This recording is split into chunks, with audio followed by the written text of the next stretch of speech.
Imagina que te despiertas una mañana de verano. El sol entra por la ventana, los pájaros cantan, y el olor del arroz cocido llena la habitación. Es un día normal. Un día como cualquier otro. Sales a la calle, saludas a tus vecinos, los niños corren hacia la escuela. Todo parece tranquilo. Todo parece en orden. Y entonces, en una fracción de segundo que no alcanza ni siquiera para parpadear, todo lo que conoces desaparece. No hay advertencia. No hay tiempo para rezar. No hay tiempo para nada. Solo hay luz. Una luz tan brutal, tan absoluta, que el sol mismo parece apagarse a su lado. Y después, el silencio. Un silencio que dura exactamente lo que tarda el universo en recordarte que eras humano. Lo que ocurrió el 6 de agosto de 1945 sobre la ciudad de Hiroshima, y 3 días después sobre Nagasaki, no fue solo el fin de una guerra. Fue el nacimiento de un miedo que la humanidad nunca antes había conocido. Fue el momento en que el hombre demostró que era capaz de borrar ciudades enteras del mapa en menos tiempo del que tarda un corazón en latir. Esta es la historia más oscura, más impactante y más necesaria del siglo XX. Esta es la historia de la bomba atómica. Y no te vas a poder ir. Para entender por qué 2 ciudades japonesas fueron reducidas a cenizas en el verano de 1945, hay que volver atrás. Hay que volver a un mundo en llamas, a un planeta que llevaba años desangrándose en el conflicto más devastador que la historia humana haya registrado jamás. La Segunda Guerra Mundial había comenzado en 1939, pero para Japón, la guerra tenía sus propias raíces mucho más profundas. Japón era en aquella época una potencia imperial agresiva, expansionista, convencida de su destino manifiesto como dominadora de Asia. Sus ejércitos habían arrasado China, habían ocupado grandes franjas de territorio en el Pacífico, habían cometido atrocidades que quedaron grabadas en la memoria colectiva de toda una región. El 7 de diciembre de 1941, Japón atacó por sorpresa la base naval estadounidense de Pearl Harbor, en Hawái, arrastrando a los Estados Unidos a una guerra que Washington había intentado evitar. Ese ataque mató a más de 2.400 soldados americanos en pocas horas. Y desde ese momento, la guerra en el Pacífico se convirtió en una pesadilla de proporciones casi incomprensibles. Los americanos, los australianos, los británicos, luchaban isla por isla contra un enemigo que prefería morir antes que rendirse. La cultura militar japonesa de la época estaba impregnada por el concepto del busido, el código del guerrero, que consideraba la rendición como la más profunda deshonra. Los pilotos kamikazes se lanzaban en sus aviones contra los barcos enemigos eligiendo la muerte sobre la derrota. Los soldados japoneses luchaban hasta el último hombre en cada isla que los aliados intentaban tomar. Y cada victoria costaba vidas. Incontables vidas. El proyecto Manhattan fue mucho más que un programa de armamento. Fue la movilización de las mentes más brillantes del mundo occidental hacia un único objetivo: construir el arma definitiva antes de que el enemigo pudiera hacerlo. Físicos que habían huido del nazismo en Europa, científicos que habían dejado sus laboratorios universitarios, ingenieros que nunca habían pensado que sus ecuaciones terminarían traducidas en polvo radiactivo y muerte. Se construyeron ciudades enteras en el desierto, ciudades que no aparecían en ningún mapa, ciudades donde los trabajadores no sabían exactamente en qué estaban trabajando. Los científicos vivían bajo una presión moral que los consumía lentamente. Muchos de ellos creían que estaban compitiendo contra los nazis. Creían que si Alemania desarrollaba la bomba primero, el mundo entero estaría condenado. Eso los mantenía despiertos durante las noches largas del desierto, resolviendo ecuaciones bajo la luz artificial de laboratorios que olían a metal y a secreto. Robert Oppenheimer era el cerebro central del proyecto. Un hombre de una inteligencia casi intimidante, un físico teórico que había estudiado en Cambridge y en Göttingen, que hablaba varios idiomas y leía el Bhagavad Gita en sánscrito original. Oppenheimer era también un hombre torturado, lleno de contradicciones, capaz de comprender al mismo tiempo la belleza abstracta de la física cuántica y el horror concreto de lo que estaba construyendo. Fue él quien eligió el nombre de código para la primera prueba de la bomba, Trinity. Y fue él quien, al ver detonarse la primera explosión nuclear de la historia, en el desierto de Jornada del Muerto el 16 de julio de 1945, pronunció en voz baja las palabras que perseguirían al mundo para siempre: ahora me he convertido en la muerte, el destructor de mundos. Para 1945, la guerra en Europa había terminado. Hitler había caído. Alemania se había rendido. Pero en el Pacífico, la guerra seguía siendo un infierno sin fondo. Los planeadores militares estadounidenses calculaban que una invasión terrestre del archipiélago japonés podría costar entre 250.000 y 1.000.000 de bajas americanas. Algunos estimados hablaban incluso de más. Y eso sin contar los millones de japoneses, tanto soldados como civiles, que morirían defendiendo su suelo.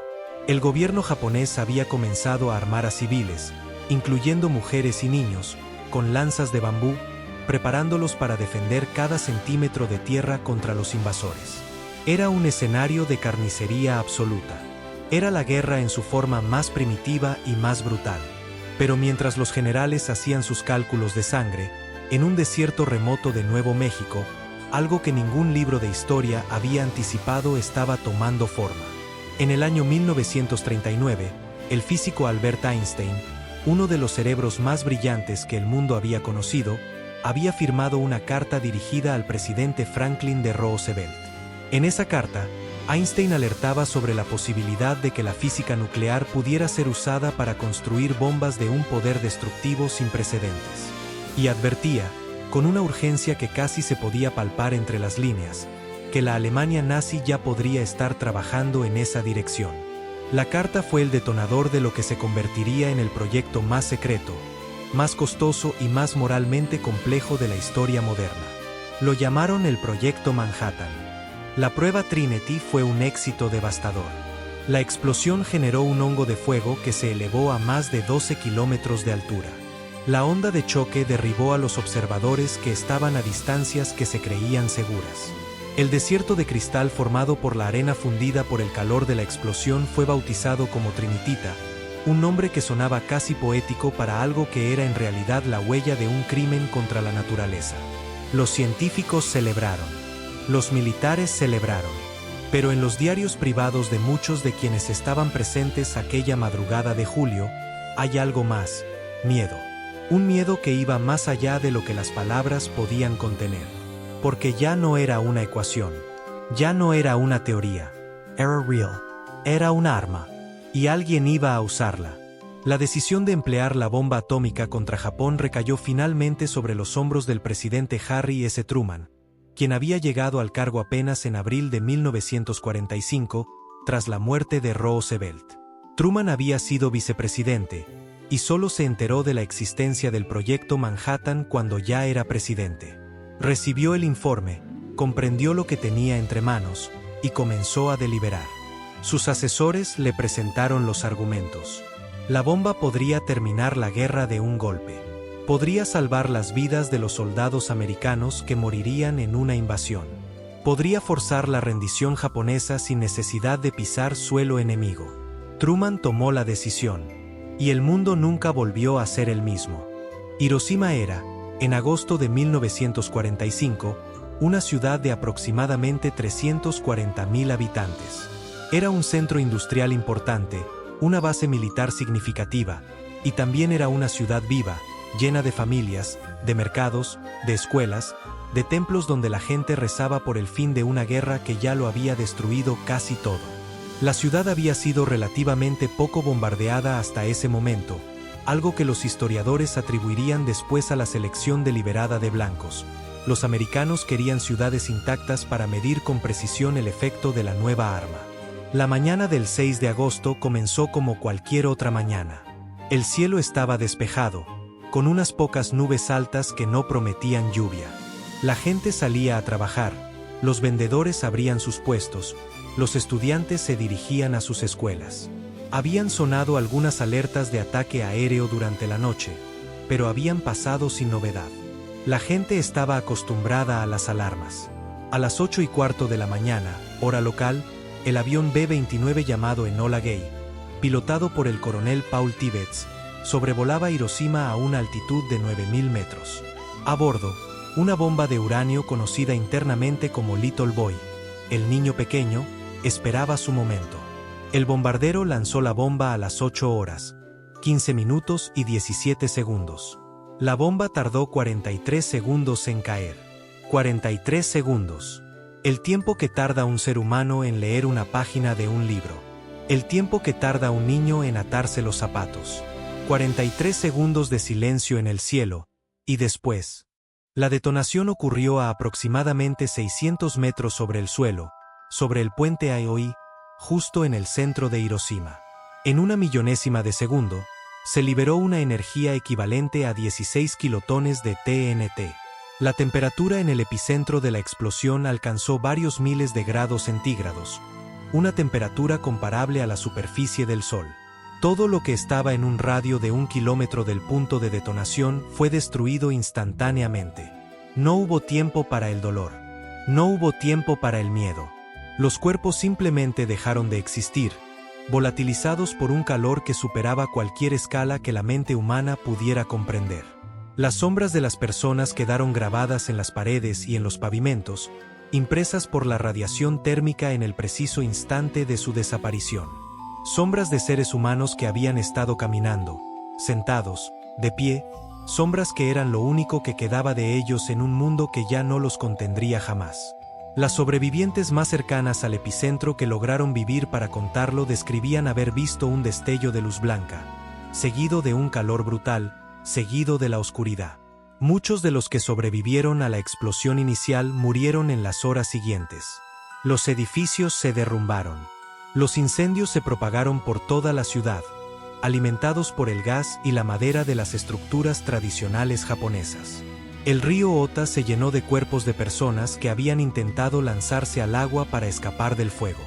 El agua misma estaba hirviendo en algunos puntos. La ciudad de Hiroshima, en menos de una hora, había sido convertida en un campo de ruinas humeantes. 80.000 personas murieron ese día. 80.000 en un instante. Pero los muertos de ese primer día no fueron todos los muertos. La bomba atómica no solo mata con el fuego y la explosión. Mata de maneras que los médicos de 1945 apenas comenzaban a comprender, de maneras que la ciencia médica todavía no tenía nombre para describir. La radiación ionizante penetró los cuerpos de quienes estaban a varios kilómetros del epicentro, dañando el ADN de sus células, destruyendo la médula ósea, quemando los tejidos internos desde adentro hacia afuera. En los días y semanas posteriores a la explosión, personas que parecían haber sobrevivido sin daños aparentes comenzaron a morir de maneras inexplicables para los médicos que intentaban atenderlos. Perdían el cabello de repente. Vomitaban sangre. Aparecían manchas oscuras en su piel. Sus encías sangraban espontáneamente. Sus cuerpos dejaban de producir la cantidad necesaria de glóbulos blancos para combatir cualquier infección, y cualquier herida menor se convertía en una puerta abierta para la sepsis. Los japoneses llamaron a estos síntomas la enfermedad atómica, y las víctimas de esta forma diferida de muerte fueron bautizados como ibakusa, los que fueron expuestos a la bomba, un término que en los años siguientes cargaría el peso de un estigma social brutal. Porque los ibakusa no solo cargaban las cicatrices físicas de la bomba, cargaban también el rechazo de una sociedad que los veía como contaminados, como peligrosos, como tocados por algo que nadie quería acercarse a tocar. Muchos no pudieron casarse. Muchos perdieron sus trabajos. Muchos vivieron el resto de sus vidas en un aislamiento que duplicaba la crueldad de lo que ya habían sobrevivido. Uno de los testimonios más desgarradores que los historiadores han preservado es el de Setsuko Turlov, quien tenía 13 años el día que la bomba cayó sobre Hiroshima. Turlov estaba en una reunión de entrenamiento militar escolar cuando la explosión ocurrió, a aproximadamente 1 kilómetro y 800 metros del epicentro. El edificio se derrumbó sobre ella. Quedó atrapada en la oscuridad, cubierta de escombros, incapaz de moverse. Escuchó a sus compañeras llamar a sus madres entre los escombros. Las escuchó uno a uno dejar de llamar. Un soldado la rescató y ella salió a la calle, a un mundo que había dejado de existir tal como lo conocía. Vio a personas caminando como fantasmas, con la piel colgando de sus brazos, los ojos fuera de las órbitas, las ropas quemadas o inexistentes. Vio a una madre corriendo con un bebé en brazos que ya no respiraba, sin saber que su hijo había muerto, siguiendo corriendo porque correr era lo único que su cuerpo sabía hacer ante aquello. Thurlow sobrevivió. Cruzó la ciudad en llamas.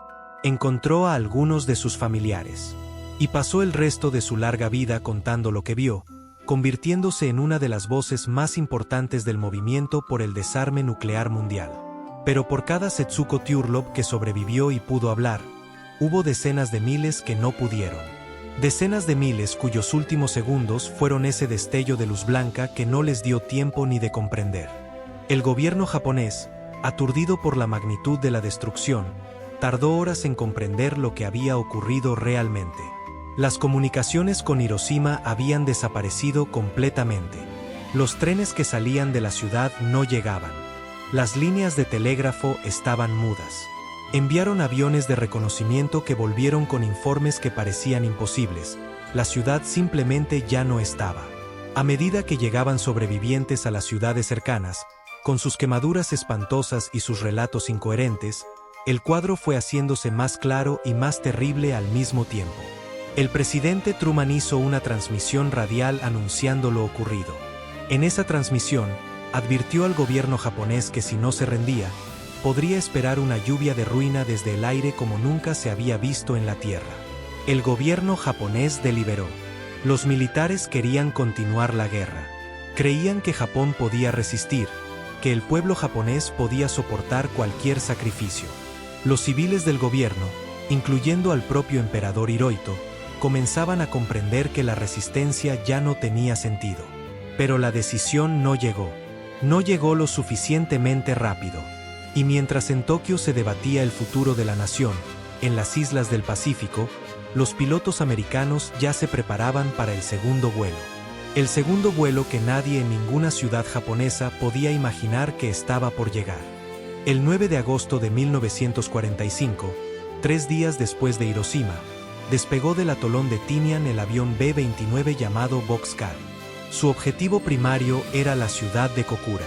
A bordo llevaba una segunda bomba, esta vez de plutonio, conocida como Fat Man, el hombre gordo, una esfera de casi 5 toneladas que contenía el poder de 22 kilotones de TNT, significativamente más potente que la bomba lanzada sobre Hiroshima. Kokura estaba cubierta de nubes. El piloto, el mayor Charles Sweeney, hizo 3 pasadas sobre la ciudad intentando localizar el punto de mira visual que los protocolos de la misión exigían. Las nubes no se movieron.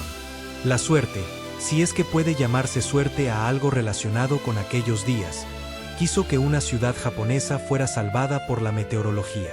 Sweeney giró hacia el objetivo secundario. Nagasaki. Nagasaki era una ciudad portuaria de aproximadamente 250.000 habitantes, enclavada entre colinas que rodean una bahía natural. Era un centro de producción naval importante.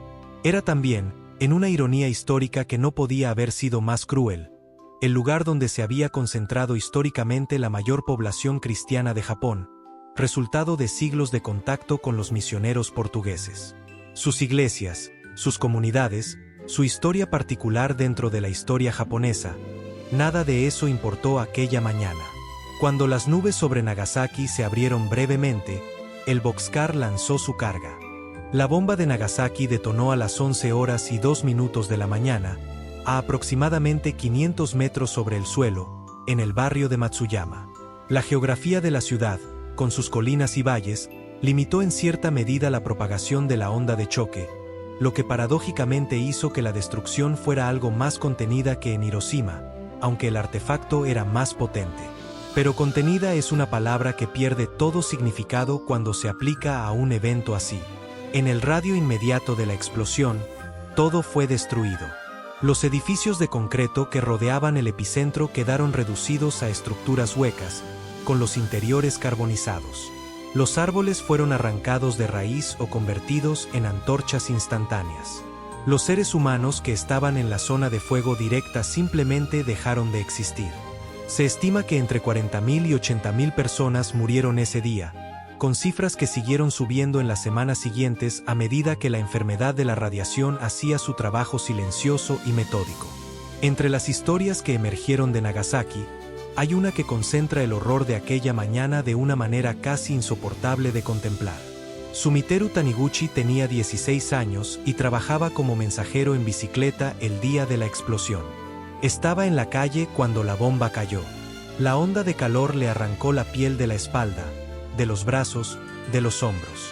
Sobrevivió, pero pasó meses postrado boca abajo en un hospital de campaña, incapaz de moverse, viendo cómo los médicos intentaban hacer algo, cualquier cosa, por cuerpos que la medicina de entonces no tenía herramientas para sanar.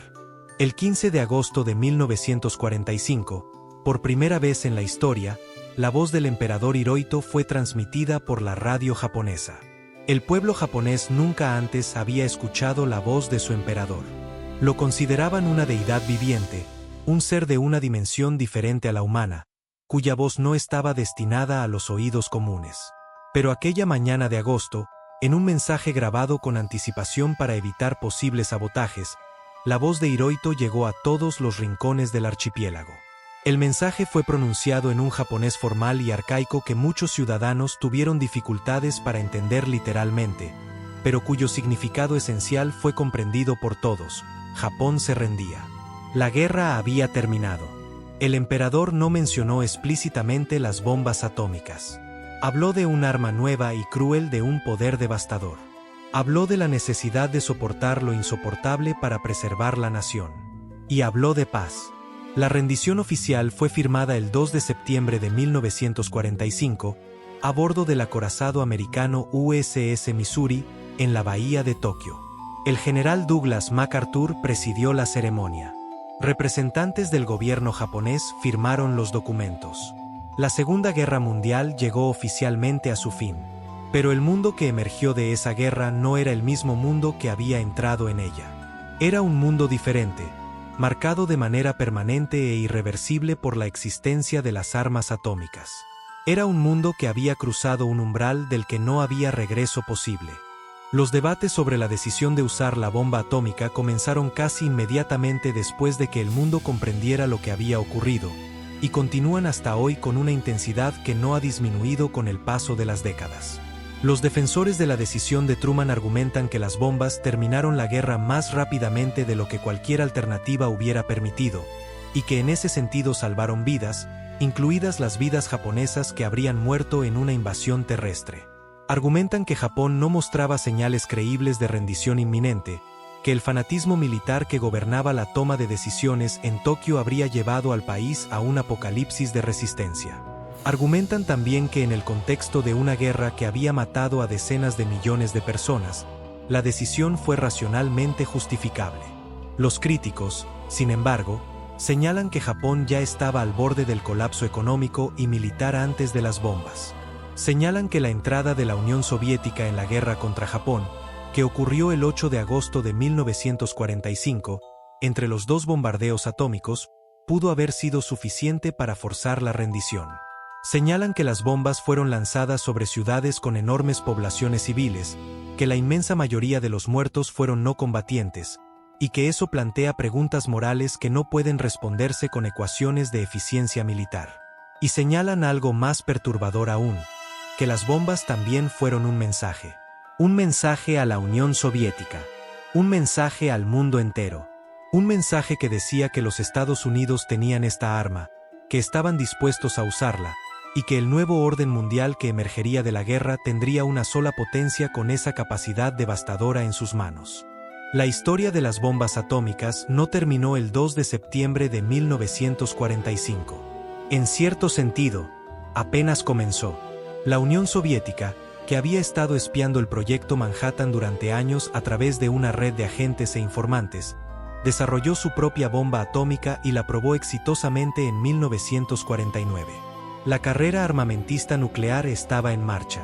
Lo que siguió fue la Guerra Fría, esa extraña paz armada que mantuvo al mundo en vilo durante décadas, con dos superpotencias apuntándose mutuamente con arsenales capaces de destruir la civilización humana varias veces.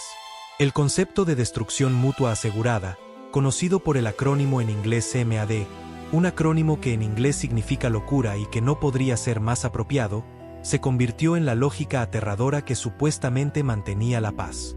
La idea era simple y horrible. Ninguna de las dos superpotencias atacaría a la otra con armas nucleares porque la respuesta sería igualmente devastadora. La paz era garantizada no por la bondad humana sino por el miedo mutuo a la aniquilación. En 1962, durante la crisis de los misiles en Cuba, el mundo estuvo más cerca que nunca de una guerra nuclear total. 14 días en los que los líderes de las dos superpotencias estuvieron al borde del precipicio. 14 días en los que el destino de la humanidad dependió de decisiones tomadas por un puñado de hombres en habitaciones cerradas. El mundo sobrevivió, pero el mundo nunca supo que tan cerca había estado de no sobrevivir. En Hiroshima, el Parque Memorial de la Paz se construyó en el epicentro de la explosión. En su centro, una llama arde continuamente, con la promesa de que no se apagará hasta que el último arma nuclear del mundo haya sido destruida. La cúpula Genbaku, el esqueleto del edificio de la sala de promoción industrial que fue el único edificio que quedó parcialmente en pie cerca del epicentro, fue preservada tal como quedó después de la explosión y declarada Patrimonio de la Humanidad por la UNESCO. Es uno de los lugares más silenciosos del planeta. La gente llega de todos los rincones del mundo y se detiene frente a esa estructura destruida, y el silencio que se genera es diferente a cualquier otro silencio. Es el silencio de algo que las palabras no pueden contener completamente. En Nagasaki, la Catedral de la Inmaculada Concepción, destruida por la bomba, fue reconstruida cerca de su emplazamiento original. Sus campanas suenan cada 9 de agosto a las 11:02. El sonido de esas campanas viaja sobre una ciudad que ha sido reconstruida, que vive, que respira, que ha elegido la memoria como forma de resistencia. Cada 6 de agosto, en Hiroshima, y cada 9 de agosto, en Nagasaki, se realizan ceremonias de conmemoración donde se leen los nombres de las víctimas, donde se sueltan miles de grullas de papel, símbolo de paz y longevidad en la cultura japonesa, donde los sobrevivientes que aún quedan con vida se reúnen para recordar y para exigir, con una voz que se va haciendo más pequeña con el paso de los años pero no menos urgente, que lo que vivieron nunca vuelva a suceder. Los Hibakusa de Hiroshima y Nagasaki envejecieron cargando sus historias. Muchos tardaron décadas en poder hablar de lo que habían vivido, en parte por el trauma, en parte por el estigma, en parte por una sociedad japonesa que durante mucho tiempo prefirió no mirar directamente a las heridas que la guerra había dejado. Japón, bajo la ocupación americana y después como aliado de los Estados Unidos, desarrolló una relación compleja con su propia historia como víctima de los bombardeos atómicos. Por un lado, los bombardeos de Hiroshima y Nagasaki se convirtieron en símbolos poderosos del sufrimiento japonés, de la necesidad de la paz, de los peligros de las armas nucleares. Por otro lado, la conversación más amplia sobre el papel que el propio Japón había jugado en la guerra, sobre las atrocidades que sus ejércitos habían cometido en China, en Corea, en el Pacífico, esa conversación fue más lenta y más dolorosa de tener. Las víctimas son víctimas, y su sufrimiento no necesita de ningún contexto para ser reconocido plenamente. Pero la historia completa es más complicada que cualquier narrativa simple de víctimas y victimarios, y esa complejidad es parte de lo que hace que los eventos de agosto de 1945 sigan siendo tan perturbadores, tan difíciles de mirar directamente, tan imposibles de reducir a una sola moraleja limpia y ordenada. Sadako Sasaki tenía 2 años cuando la bomba cayó sobre Hiroshima. Vivía a menos de 2 kilómetros del epicentro. Sobrevivió. Creció. Llegó a los 11 años siendo una niña aparentemente sana y llena de energía, una corredora destacada en su escuela. Y entonces, en 1955, 10 años después de la explosión, los médicos encontraron leucemia en su sangre. La enfermedad de la radiación había esperado en silencio durante una década antes de manifestarse. En la cultura japonesa existe la leyenda de que quien doble 1000 grullas de papel orizuru será concedido un deseo por los dioses. Sadako comenzó a doblar grullas en su cama de hospital. Dobló más de 600 antes de morir, el 25 de octubre de 1955. Sus compañeros de clase terminaron las grullas que faltaban. Sadako fue enterrada con 1000 grullas de papel. Su historia se convirtió en un libro, en una estatua en el Parque Memorial de la Paz de Hiroshima, en un símbolo que los niños de todo el mundo han utilizado durante décadas para mandar mensajes de paz. Una niña pequeña, una leucemia, 600 grullas de papel. A veces la historia se concentra en un solo punto hasta que ese punto lo contiene todo. Sadako Sasaki no eligió ser un símbolo. Eligió doblar papel en su cama de hospital porque quería vivir. Y en ese gesto simple, en esa voluntad de vida que persistía incluso frente a lo imposible, hay algo que dice más sobre la naturaleza humana de lo que cualquier análisis estratégico o cálculo militar podría decir jamás. Hoy, en 2025, 80 años después de aquellas mañanas de agosto de 1945, el mundo tiene aproximadamente 12.400 armas nucleares distribuidas entre 9 países. 12.400. Cada una de ellas capaz de hacer lo que Little Boy hizo en Hiroshima. Muchas de ellas capaces de hacer eso y mucho más. El Tratado de No Proliferación Nuclear, firmado en 1968, fue un intento de detener la expansión de estas armas, pero su eficacia ha sido cuestionada repetidamente por la realidad geopolítica. Países que no firmaron el tratado, como India, Pakistán, Israel y Corea del Norte, han desarrollado sus propias armas nucleares. Las tensiones entre potencias nucleares en el siglo XXI han generado preocupaciones renovadas sobre el riesgo de uso accidental o intencional de estas armas. Los científicos que estudian los efectos de un posible intercambio nuclear masivo hablan de invierno nuclear, un escenario en el que el humo y el polvo generados por las explosiones y los incendios consecuentes bloquearían la luz solar durante años, colapsando los ecosistemas agrícolas y causando hambrunas a escala global. El fin de la civilización humana tal como la conocemos no es una hipérbole en ese escenario. Es la proyección científica de lo que ocurriría. Y sin embargo, las armas siguen existiendo. Y los debates sobre si deben existir, sobre quién tiene derecho a tenerlas, sobre cómo puede el mundo garantizar que nunca sean usadas, continúan sin resolverse, aplazados indefinidamente por la complejidad política y la inercia de un sistema internacional que fue construido, en gran parte, sobre la lógica del miedo nuclear. Volvamos por un momento a aquella mañana de agosto en Hiroshima. Volvamos a esa ciudad que se despertó como cualquier otro día, que no sabía lo que la esperaba en el siguiente minuto. Pensemos en los niños que iban a la escuela. Pensemos en los trabajadores que abrían sus tiendas. Pensemos en la mujer que preparaba el desayuno para su familia. Pensemos en el médico que se preparaba para su primera ronda de visitas. Pensemos en el anciano que se sentó en su jardín para ver salir el sol. Ninguno de ellos eligió estar en Hiroshima ese día en el sentido en que elegimos las grandes decisiones de nuestra vida. Estaban simplemente donde siempre habían estado, viviendo. Y en 43 segundos, todo terminó. Las guerras las deciden los gobiernos, los generales, los estrategas, los líderes políticos. Las guerras las pagan los civiles, los soldados rasos, las familias que esperan en casa, los niños que no entienden por qué el mundo de adultos ha decidido destruirse a sí mismo. Esta es la verdad más incómoda de la historia de Hiroshima y Nagasaki, y también la más universal, que entre quienes toman las decisiones que mueven el mundo y quienes cargan las consecuencias de esas decisiones, hay un abismo que ninguna justificación estratégica logra cerrar del todo. Ese abismo es donde viven las sombras grabadas en las paredes. Ese abismo es donde vuelan las grullas de papel. Ese abismo es donde la humanidad lleva 80 años mirándose al espejo y preguntándose si es capaz de aprender algo de sí misma antes de que sea demasiado tarde. Los últimos Hibakusa están muriendo. Son personas de 90, 95, 100 años, que llevan toda una vida cargando memorias que el resto de la humanidad necesita que no se extingan. Organizaciones como Nihon Nidankyo, que agrupa a sobrevivientes de los bombardeos atómicos, han luchado durante décadas por el reconocimiento internacional del sufrimiento de las víctimas y por la abolición de las armas nucleares.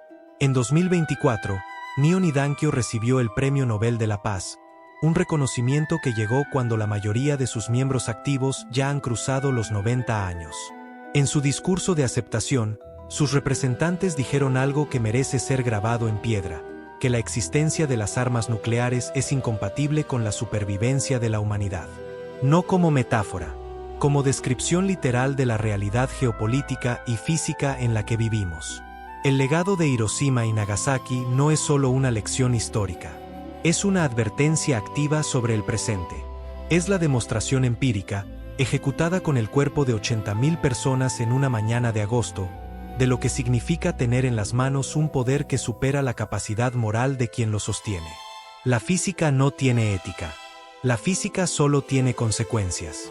Y las consecuencias de aquellas 2 mañanas de 1945 siguen desenvolviéndose, siguen ramificándose, siguen llegando hasta nosotros a través de los testimonios de los sobrevivientes, a través de los tratados que intentamos construir, a través de las tensiones que persisten, a través de las 12.400 cabezas nucleares que duermen en sus hilos esperando una orden que nadie debería tener el derecho de dar. Hay una pregunta que sobrevuela todo esto y que es incómoda de pronunciar pero imposible de ignorar. ¿Qué habrías hecho tú? No como Truman, no como Oppenheimer, no como los generales que movían divisiones en los mapas. ¿Qué habrías hecho tú como ciudadano, como ser humano, enfrentado a un mundo donde el poder de destruir ciudades enteras existe, donde ese poder está distribuido entre naciones con intereses contrapuestos, donde la única garantía de que ese poder no se use es el miedo mutuo a las consecuencias? ¿Qué harías tú hoy, en este mundo que no es tan diferente de aquel en muchos sentidos fundamentales? La historia de Hiroshima y Nagasaki no es una historia del pasado. Es una historia del presente disfrazada de pasado. Es una historia que sucedió hace 80 años y que todavía está sucediendo en cada decisión política, en cada negociación de control de armamentos, en cada elección que los ciudadanos del mundo hacemos sobre quien nos gobierna y qué valores queremos que guíen las manos que sostienen el poder.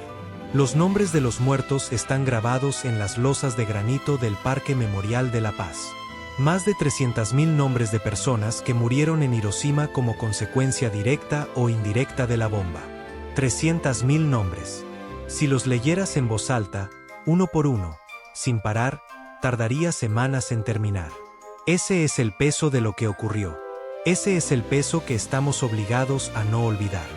Termina aquí este recorrido por uno de los capítulos más oscuros y más necesarios de la historia humana. Termina con una imagen. Imagina que estás de pie en el Parque Memorial de la Paz de Hiroshima. Es una tarde de verano. El calor es intenso, como debe serlo en agosto, como era aquel 6 de agosto de 1945. Las cigarras cantan en los árboles que han vuelto a crecer donde antes solo había cenizas. El río Ota fluye tranquilo y verde bajo los puentes reconstruidos. Los visitantes caminan despacio, como si el suelo mismo les pidiera silencio. Al fondo, la cúpula Genbaku se eleva incompleta, esquelética, resistiendo el paso del tiempo con la terquedad de algo que no quiere ser olvidado. Y frente al cenotafio, bajo el arco de piedra, arde la llama eterna. Arde desde 1964. Lleva más de 60 años ardiendo. Ha sobrevivido tormentas, inundaciones, décadas de cambio político, el paso de generaciones que no vivieron lo que esa llama recuerda. Arde en nombre de los muertos y en nombre de un mundo que todavía no ha cumplido la promesa que esa llama representa. Mientras las armas nucleares existan, la llama seguirá ardiendo. Y cada vez que alguien se detiene frente a ella, cada vez que alguien lee un nombre en el granito, cada vez que alguien dobla una grulla de papel y la deja volar, se está haciendo la misma pregunta que la humanidad lleva 80 años intentando responder con una dignidad que todavía no ha conseguido del todo alcanzar. ¿Somos capaces de ser mejores de lo que fuimos aquella mañana de agosto? La respuesta no está en el pasado. La respuesta está en lo que cada uno de nosotros elige hacer ahora.